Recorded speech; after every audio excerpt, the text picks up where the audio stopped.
আমি এখন বুঝতে পারছি তুমি কেন আমাদের সম্পর্কের কথা আম্মাকে আগে বলোনি। আসলে আম্মা অনেক রাগী, তাই না? আরে না, তেমন কিছু না। হুট করে বিয়ে করছি তো, তাই মা রাগ করে আছে। এটাই স্বাভাবিক। আর আমার মনে হয় কি শুভ, আমি এই বাড়ি থেকে চলে যাই। চলে যাই মানে? কোথায় যাবা? তোমার কি যাওয়ার কোনো জায়গা আছে? কোথাও না কোথাও তো ঠাই হবেই। তাছাড়া এতিমখানা আছে না, আর আমার শেষ ঠিকানাই তো এতিমখানা। আর আমার শেষ ঠিকানা তো তুমি। তুমিই তো আমার শেষ নিঃশ্বাস। তুমি না থাকলে আমার কি হবে? আর তুমি এই বাড়িতে থাকলেই সব কিছু ঠিক হয়ে যাবে। একটু ধৈর্য ধরো। আর বাবা তো আমাদের পক্ষে আছেই, তিনি সব কিছু ঠিক করে ফেলবে।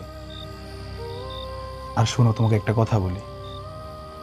আমার মা, আমার বোন তোমাকে যত কিছুই বলুক না কেন, তুমি তাদের কথায় কোনো উত্তর দিবা না।